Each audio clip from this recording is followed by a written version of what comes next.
എപ്പിസോഡിന്റെ തുടക്കത്തിൽ തന്നെ new year ആണെങ്കിൽ ക്യുവക്ക് അവന്റെ ജാക്കറ്റ് എല്ലാം ഇട്ട് കൊടുക്കാണ്. ബാക്കി കൂട്ടുകാരന്മാരെല്ലാം ഇവൻ എന്താണ് ഈ ചെയ്യുന്നതെന്ന് നോക്കി നിൽക്കാണ്. പെട്ടെന്ന് തന്നെ നമ്മുടെ ക്യുവ പറയുന്നുണ്ട്, ഇതിന്റെ ഒന്നും ആവശ്യമില്ല, ഈ ജാക്കറ്റ് നീ തന്നെ വെച്ചോ, പാടാ നമുക്ക് ക്ലാസ്സിട്ട് പോവാന്ന് പറഞ്ഞ് ആ ജാക്കറ്റ് ഊരി കൊടുത്ത് അവന്റെ കൂട്ടുകാരെയും വിളിച്ചിട്ടാണ് ക്ലാസ്സിലേക്ക് പോകുന്നത്. ന്യൂ ഇയർ ആണെങ്കിൽ വന്ന് ചെയ്തും പോയി നാണക്കേടും ആയി എന്നുള്ള രീതിയിലാണ് നിൽക്കുന്നത്. അവരെല്ലാം പോയതിന്റെ പുറകെ ന്യൂ ഇയറും അവന്റെ ബാഗ് എടുത്തോണ്ട് പോകുന്നുണ്ട്. അങ്ങനെ ക്ലാസ് റൂമിൽ ചെന്നിട്ടുള്ള അടുത്ത തർക്കം എന്താന്ന് വെച്ചിട്ടുണ്ടെങ്കിൽ ഇവർക്കൊരു പ്രൊജക്റ്റ് ചെയ്യണം. അതിന്റെ മെമ്പേഴ്സിനെ തീരുമാനിക്കാണ്. അങ്ങോട്ട് ന്യൂ ഇയർ വന്നിട്ട് ചോദിക്കുന്നുണ്ട്, ഞാനും കൂടി നിങ്ങളുടെ ടീം മെമ്പർ ആയിക്കോട്ടെ എന്ന്. ബാക്കിയുള്ളവന്മാര് പറയുന്നുണ്ട്, പറ്റത്തില്ല, ഇപ്പൊ തന്നെ ഞങ്ങൾ 5 പേരുണ്ട്, നീ വേണ്ടാന്ന് പറയാണ്. പക്ഷെ ന്യൂ ഇയർ നമ്മുടെ ക്യൂവിനോട് ചോദിക്കാണ്, നീ ഒന്ന് പറ, ഞാൻ ചേർന്നോട്ടെ എന്ന്. ക്യൂ ഒന്നും മിണ്ടാതിരിക്കുമ്പോഴേക്കും ആ പെൺകുട്ടി എണീറ്റിട്ട് പറയാണ്, ഞാൻ പോവാണ്, നിങ്ങൾ എന്തെങ്കിലുമൊക്കെ ചെയ്യുക, ആദ്യം നിങ്ങൾ ഒരു ടീമിനെ ഉണ്ടാക്കുക, എന്നിട്ട് എന്നെ വർക്ക് ചെയ്യാൻ വിളിക്കുന്ന പറയാണ്. പെട്ടെന്ന് ക്യൂ പറയാണ്, നീ ചേർന്നു, എനിക്ക് കുഴപ്പമൊന്നുമില്ല, ഇവിടെ എല്ലാവർക്കും ഒക്കെ ആണെങ്കിൽ നീ ചേർന്നോളാൻ പറയാണ്.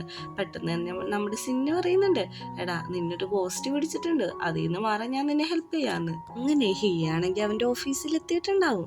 അവനാണെങ്കിൽ ഓഫീസിലെത്തിയിട്ട് ഭയങ്കരമായിട്ട് സന്തോഷിച്ചിരിക്കുകയാണ്. കാരണം രാവിലെ നടന്ന കാര്യങ്ങളെയൊക്കെ കുറിച്ച് ആലോചിച്ചിട്ടാണ്. നമ്മുടെ ക്യൂക്ക് ഒരു കിസ് കൊടുത്തു, പിന്നെ അവന്റെ അടുത്തിരിക്കാൻ പറ്റി, അതെല്ലാം ആലോചിച്ചിട്ടാണ് ചെക്കൻ ഹാപ്പി ആയിട്ടിരിക്കുന്നത്. അങ്ങോട്ടേക്ക് സെക്രട്ടറി വരാള്, അവൻ വന്നിട്ട് മുട്ടിലഴിഞ്ഞാണ് വന്നെ, കാരണം ഇവനെ ഡിസ്റ്റർബ് ചെയ്യണ്ടല്ലോ എന്ന് വിചാരിച്ചിട്ട്. അവൻ വന്നെ കാണുമ്പോൾ നമുക്ക് ചിരിയാവും. എടാ നീ എന്താ ഇവിടെ ചെയ്യുന്നതെന്ന് നോക്കുമ്പോഴേക്കും ഞാൻ നമ്മുടെ പെൻഡഗോന്റെ പേപ്പറിന്റെ ഡീറ്റെയിൽസ് ഒക്കെ ഇട്ട് വന്നതെന്നാണ് പറയുന്നത്. ഓക്കെ, വേറെ എന്തെങ്കിലും ഇമ്പോർട്ടൻസ് ഉണ്ടോ എന്ന് നോക്കുമ്പോൾ ഇല്ല, നിങ്ങൾ ഭയങ്കര ഹാപ്പിയാണ്, അതുകൊണ്ട് ഞാനും ഒന്ന് ഭയങ്കര ഹാപ്പിയാണ്, കീപ് ഗോയിങ് എന്ന് പറഞ്ഞിട്ട് വന്ന പോലെ തന്നെ മുട്ടിലഴിഞ്ഞ് തിരിച്ചു പോവാണ്.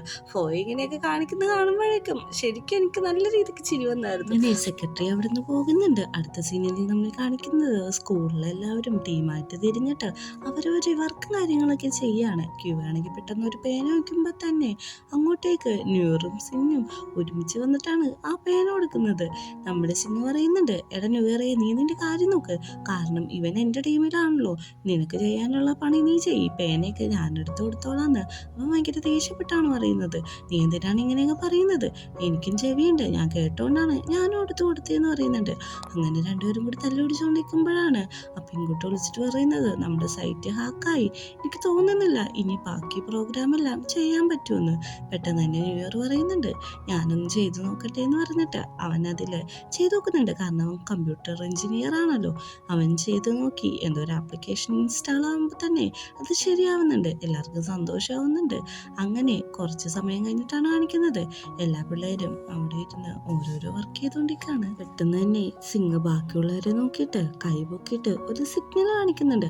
ആ സിഗ്നൽ കിട്ടിയ ഉടനെ തന്നെ അവന്മാര് നമ്മുടെ ക്യൂവേനെ ആണെങ്കിൽ എടുത്തുകൊണ്ട് മിണ്ടാതെ പോവുകയാണ്. ബാക്കിയിരിക്കുന്ന നമ്മുടെ ന്യൂ ഇയർ ആ പെൺകുട്ടി പോലും എന്താണ് പുറകെ നടക്കുന്നതെന്ന് അറിയുന്നില്ല.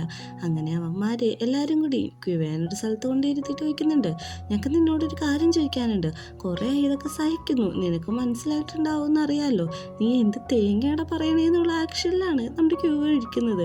എടാ വേറൊന്നുമല്ല, ന്യൂ ഇയറിന് നിന്നോടുള്ള പെരുമാറ്റം ശരിയല്ല, അവൻ നിൻ്റെ അടുത്ത് ഫ്ലേർട്ട് ചെയ്യുന്ന പോലെയാണ് ബിഹേവ് ചെയ്യുന്നത്, നിനക്ക് ഓൾറെഡി ഒരു ഫിയാൻസി ഇല്ലേ, അതുകൊണ്ട് തന്നെ നീ എന്താണ് ഇതൊന്നും എതിർക്കാത്തതെന്ന് ചോദിക്കുമ്പോഴേക്കും പറയാണ്, ഓൾറെഡി എൻഗേജ്മെൻ്റ് എല്ലാം ഞാൻ കോൾ ഓഫ് ചെയ്തായിരുന്നു, പിന്നെ എനിക്കും എക്സ്പീരിയൻസ് ചെയ്യണ്ടേ പുതിയതായിട്ട് എന്തെങ്കിലും എന്ന് പറയുന്നുണ്ട്. ഇതെല്ലാം ന്യൂ ഇയർ ആണെങ്കിൽ ഒളിച്ചിരുന്ന് കേൾക്കുന്നുണ്ടായിരുന്നു. അങ്ങനെ ക്ലാസ്സൊക്കെ കഴിഞ്ഞ് വൈകുന്നേരം 4 മണിയായിട്ടുണ്ട്. എല്ലാവരും കൂടി തിരിച്ചു പോകാൻ നിൽക്കുമ്പോൾ ഫുട്ബോൾ കളിച്ചാലോ എന്നൊക്കെ ചോദിക്കുന്നുണ്ട്. ഓക്കെ എന്നും പറയുന്നുണ്ട്. അങ്ങനെ നിൽക്കുമ്പോഴാണ് പുറത്ത് നമ്മുടെ ഹിയ വന്നേക്കുന്നത് കാണുന്നത്. അവൻ പറയുന്നുണ്ട്, എടാ എന്തോ മാഫിയക്കാർ ഇവിടെ വന്നിട്ടുണ്ട്, നോക്കിക്കേന്ന് പറഞ്ഞ് എല്ലാവരും കൂടി നോക്കുമ്പോഴേക്കും പെട്ടെന്ന് തന്നെ ക്യൂവൊക്കെ കാര്യം മനസ്സിലാവാണ്, മാഫിയയല്ല ഹിയാണ് വന്നേക്കുന്നതെന്ന്. അവന്മാരെല്ലാം പിടിച്ചു വലിച്ച് താഴെ ഇരുത്തുന്നുണ്ട്. എടാ അത് മാഫിയക്കാരനൊന്നുമല്ല, എൻ്റെ ഫിയാൻസിയാണ് വന്നേക്കുന്നത്, എന്നാ നമുക്ക് അങ്ങോട്ട് പോകാന്ന് പറയുമ്പോൾ അതിലൊരു പ്രശ്നമുണ്ടെന്നാണ് പറയുന്നത്. ഈ സമയം ഹിയാണെങ്കിൽ കുറേ പ്രാവശ്യം സമയം നോക്കുന്നുണ്ട്, വിളിച്ചു നോക്കുന്നുണ്ട്, പക്ഷെ അറ്റൻഡ് ആവുന്നില്ല. മാറി നിന്നിട്ട് ഇവരോട് പറയുന്നുണ്ട്, എടാ ഞാനൊരു നുണ പറഞ്ഞിട്ടുണ്ടായിരുന്നു, ഞാൻ കമ്പ്യൂട്ടർ എഞ്ചിനീയറാണ് പഠിക്കുന്നതെന്നാണ് കള്ളം പറഞ്ഞേക്കുന്നത്, അപ്പോൾ നിങ്ങൾ എൻ്റെ ഫ്രണ്ട്സായിട്ട് പരിചയപ്പെടുത്താൻ പറ്റില്ലെന്നാണ് പറഞ്ഞ ആരാണ് പറഞ്ഞു പറ്റില്ലെന്ന് എൻ്റെ അടുത്തൊരു ഐഡിയ ഉണ്ടെന്ന് പറയുന്നുണ്ട്. അടുത്ത സീനിൽ കാണുന്നത് ഇവന്മാര് 4 പേരും ഭയങ്കര ക്യൂട്ടായിട്ടുള്ള പിള്ളേരെ പോലെ ഡ്രസ്സപ്പ് ഒക്കെ ചെയ്ത് വന്നേക്കാണ്. കണ്ടാൽ തന്നെ അറിയാം ഇവന്മാര് ജീനിയസ് ആണ്. അങ്ങനത്തെ ഒരു ലുക്കിലാണ് വന്നേക്കുന്നത്.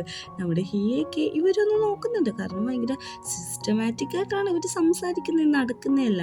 നമ്മുടെ ക്യൂ അറിയുന്നുണ്ട് ഇതെല്ലാം എൻ്റെ ഫ്രണ്ട്സാന്ന് പറഞ്ഞിട്ട് ഓരോരുത്തരെ പരിചയപ്പെടുത്തുന്നുണ്ട്. അവന്മാരാണെങ്കിൽ ഈ റോബോട്ട് സംസാരിക്കുന്ന പോലെ ഞാനിതാണ് ക്യൂയുടെ ഫ്രണ്ടാണ്, സൈനാണ് എന്നൊക്കെ പറയുന്നുണ്ട്. ഇത് കാണുന്ന ക്യൂക്കും കുറച്ച് വിയേഡായിട്ട് തോന്നുന്നുണ്ട്. ഞങ്ങൾ ലൈബ്രറി പഠിക്കാൻ പോണേന്ന് പറഞ്ഞ് തിരിച്ചു പോകുമ്പോഴേക്കും സിന്നിന്റെ പോക്കറ്റിൽ നിന്ന് ഒരു നട്ട് താഴത്തേക്ക് വീഴുന്നുണ്ട്.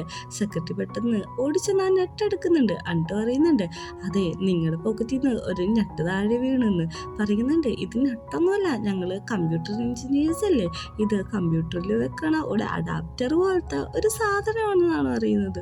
ഓക്കെ എന്ന് പറയുന്നുണ്ട്.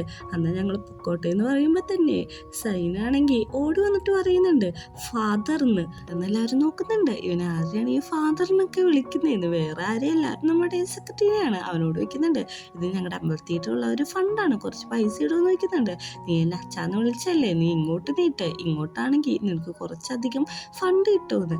നമ്മുടെ ഈ ആണെങ്കിൽ ഇത് ഡീൽ ചെയ്യാൻ പറയുന്നുണ്ട്. കുറച്ചധികം പൈസ തന്നെ കൊടുക്കുന്നുണ്ട്. ഇനി നിന്നാൽ ശരിയാവില്ലെന്ന് പറഞ്ഞ് അവനെയും വലിച്ചോണ്ട് എല്ലാവരും കൂടി പോവാണ്. ഈ പറയുന്നുണ്ട് നിന്റെ ഫ്രണ്ട്സൊക്കെ ഭയങ്കര ഫണ്ണിയാണല്ലോ എന്ന് വയ്ക്കുന്നുണ്ട്. അങ്ങനെ അടുത്ത സീനിൽ കാണിക്കുന്നത് ടിയോനെയാണ്. അവനാണെങ്കിൽ ആ കരാട്ട ക്ലാസ്സിട്ട് പോവാൻ നിൽക്കാണ്. അപ്പോഴേക്കാണ് എന്നെ അങ്ങോട്ട് വരുന്നത്. എന്നെ കാണുമ്പോൾ ചോദിക്കുന്നുണ്ട് എന്താന്ന് നോക്കുമ്പോഴേക്കും ഞാൻ കരാട്ടെ ക്ലാസ്സിൽ പോകാൻ പോകണമെന്ന് പറയുന്നുണ്ട്. ഞാൻ നിന്നെ കൊണ്ടേക്കാന്ന് പറയുന്നുണ്ട്. അങ്ങനെ അവിടെ ചെല്ലുമ്പോഴേക്കും അവൻ ആദ്യം ഓടി പോകുന്നത് അവൻ്റെ സൈക്കിളിൻ്റെ അടുത്തേക്കാണ്. സൈക്കിൾ അവിടെ തന്നെ ഇരിക്കുന്നുണ്ട്. പക്ഷേ സൈക്കിളിൻ്റെ അടുത്ത് ചെല്ലുമ്പോഴാണ് അത് കാണുന്നത് സൈക്കിള് ഓൾറെഡി പഞ്ചറായിരിക്കാണ്. ഇത് കാണുന്ന എന്നെ പറയുന്നുണ്ട് നീ എന്തിനാണ് ഇങ്ങനെ സങ്കടപ്പെടുന്നത്, നമുക്ക് പുതിയൊരു സൈക്കിള് ഇന്ന് തന്നെ മേടിക്കാന്ന് പറയാണ്. അതിൻ്റെ ആവശ്യമൊന്നുമില്ല, അങ്കിളുടെ കടയിൽ കൊടുത്തു കഴിഞ്ഞിട്ടുണ്ടെങ്കിൽ അത് നന്നാക്കി കിട്ടുമെന്ന് പറയുന്നുണ്ട്. എടാ നീ ഒരു കാര്യം ചെയ്യും, നാളെ തന്നെ കാറ് ഓടിക്കാൻ പഠിക്കുന്നത് എങ്ങനെയെന്ന് നോക്ക്, എന്നിട്ട് ഞാൻ നിനക്ക് കാറ് മേടിച്ചു തരാമെന്ന് പറയുന്നുണ്ട്. പക്ഷേ നമ്മുടെ ഡിയോ പറയുന്നത് എനിക്ക് കാറൊന്നും വേണ്ട, നിനക്ക് ഇനി ശരിക്കും എന്തെങ്കിലും എനിക്ക് തന്നോന്നുണ്ടെങ്കിൽ നിന്റെ ടൈമാണ് വേണ്ടത്, എൻ്റെ ഒപ്പം കുറേ സമയം സ്പെൻഡ് ചെയ്യണമെന്ന് പറയുന്നുണ്ട്. ഇത് കേൾക്കുന്ന ഇന്നിനും എൻ്റെ പോലെ ആവുന്നുണ്ട്. അങ്ങനെ രാത്രിയാവുമ്പോൾ ക്യൂബയുടെ അടുത്ത് ഈ വന്ന് പറയുന്നുണ്ട് ഞാൻ പാരഗണിലേക്ക് പോവാണ്, ഞാൻ വൈകിയേ വരുള്ളൂ എന്ന്. ഞാനും കൂടി വന്നോട്ടെ എന്ന് നോക്കുമ്പോഴേക്കും പറ്റത്തില്ല, നീ വരണ്ടെന്നാണ് പറയുന്നത്. അതെന്താ അങ്ങനെ പറയുന്നത്, എനിക്കത് സ്വന്തമായി തന്നതല്ലേ, പിന്നെ ഞാൻ വന്നാൽ എന്താന്ന് നോക്കുന്നുണ്ട്. ആദ്യം നീ ഗുഡ് ബോയ് ആവണം, ഇവിടെ ഇരുന്ന് നീ ഗുഡ് ബോയ് ആയെന്ന് ഉറപ്പ് വരുമ്പോൾ മാത്രമാണ് ഞാൻ അത് തരുള്ളൂ, ഇങ്ങോട്ടും ഓടിപ്പോരുതെന്നും കൂടി അവൻ പറയുന്നുണ്ട്. അവൻ പോയി ഉടനെ തന്നെ അവൻ്റെ അടുത്ത് നീ അട്രാക്ഷൻ ആവരുത് ക്യൂവാന്ന് പറഞ്ഞിട്ട് സ്വയം സംസാരിച്ചുകൊണ്ടേക്കാണ്. ആ സമയത്താണ് ജയ വിളിക്കുന്നത്. ജയ വിളിച്ചിട്ട് പറയുന്നുണ്ട് നീ ഇന്ന് അർജൻറ്റായിട്ട് തന്നെ നമ്മുടെ ബാറിലേക്ക് വരണം, പാട്ട് പാടാമെന്ന് പറയുന്നുണ്ട്. എടാ ഇന്ന് വരാൻ പറ്റത്തില്ല, ഇന്നൊരു സ്ഥലത്തും പോകരുത് എന്നാണ് പറഞ്ഞേക്കണേന്നാണ് പറയുന്നത്. എടാ അതൊന്നുമല്ല, കൊറിയയിലെ ഫേമസ് ആയിട്ടുള്ള സോങ്ങിൻ്റെ ഡയറക്ടർ വന്നിട്ടുണ്ട്, അത് നിൻ്റെ യൂട്യൂബ് ചാനൽ കണ്ടിട്ടാണ് വന്നേക്കുന്നത്, ഇന്ന് വന്നൊന്നും കൂടി കൂട്ടിച്ചേർക്കുന്നുണ്ട്. നമ്മുടെ പെൻറ്റഗണി ചെല്ലുമ്പോഴാണെങ്കിൽ ഇന്ന് അവിടെ കുടിച്ച് ഭയങ്കര ബോധം കെട്ട് കിടക്കാണ്. നീ എന്താടാ ഇങ്ങനെ കുടിച്ചെടുക്കുന്നതെന്ന് നോക്കുമ്പോഴേക്കും ഡിയോ പറഞ്ഞായിരുന്നു അവന് എന്തെങ്കിലും സാധനം കൊടുക്കുന്നതിന് പകരം അവന് സ്നേഹവും സമയവും കൊടുക്കണ്ടേന്ന്, അതുകൊണ്ടാണ് ഞാനിങ്ങനെ കുടിച്ചേക്കുന്നത്. എനിക്ക് ശരിക്കും ഗിൽറ്റ് ഫീൽ ചെയ്യുന്നുണ്ട്, അവൻ്റെ പണ്ടത്തെ ഓർമ്മയൊക്കെ പോകാൻ കാരണം ഞാനാന്ന് പറയുന്നുണ്ട്. അങ്ങനെയാണെങ്കിൽ നിനക്കത് തിരിച്ച് പറഞ്ഞുകൂടെ നോക്കുമ്പോൾ അത് പറ്റില്ല എന്നാണ് പറയുന്നത്. അങ്ങനെ നമ്മുടെ ക്യൂ ആണെങ്കിൽ യാത്രയായിട്ട് ബാറിയിട്ട് പോകാൻ ഇറങ്ങുമ്പോഴാണ് താഴത്ത് വെച്ച് കേൾക്കുന്നുണ്ട്. അവൻ നോക്കുമ്പോഴാണെങ്കിൽ ഹിയ എന്നെയും വിളിച്ചുകൊണ്ട് നേരെ വന്നിരിക്കുന്നത് ഇവരൊരുമിച്ച് താമസിക്കുന്ന വീട്ടിലേക്കാണ്.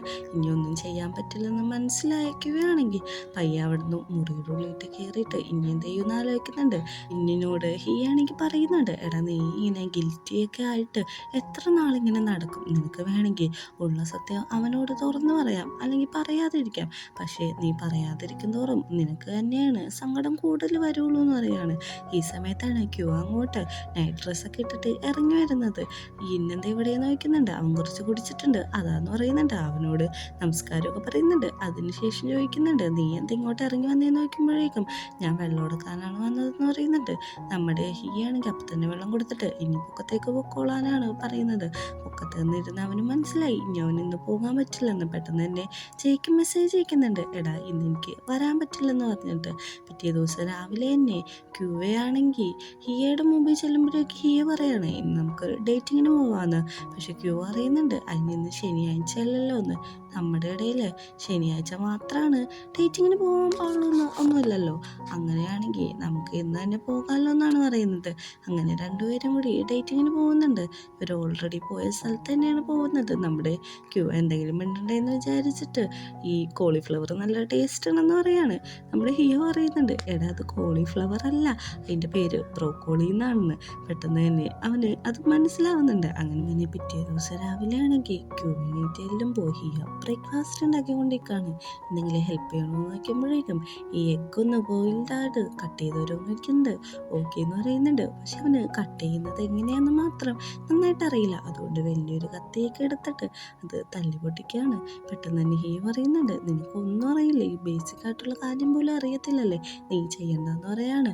പെട്ടെന്ന് തന്നെ ക്യൂക്ക് സങ്കടമാവുന്നുണ്ട്. അവനൊത്തിരി കരയുന്നുണ്ട്. എന്നിട്ട് പറയുന്നുണ്ട്, എനിക്കിപ്പോഴാണ് മനസ്സിലായത് നിനക്ക് എന്താണ് എന്നെ ഇഷ്ടമല്ലാത്തതെന്ന്. ഞാനൊരു കാര്യത്തിലും പെർഫെക്റ്റ് അല്ല, ഒരു കാര്യം എനിക്ക് തന്നെ ചെയ്യാൻ അറിയില്ലെന്ന് പറഞ്ഞിട്ട് ഇന്ന് കരയാണ്. നീ കരയണ്ട, നിനക്ക് ഞാനുണ്ടെന്ന് പറഞ്ഞിട്ട് ആണെങ്കിൽ അവനെ പിടിച്ച് കിസ് ചെയ്യാണ്. അതൊരു ഡീപ്പ് കിസ്സായിട്ട് മാറുന്നുണ്ട്. ഈ ഒരു സീൻ കാണിച്ചിട്ടാണ് എപ്പിസോഡ് അവസാനിക്കുന്നത്.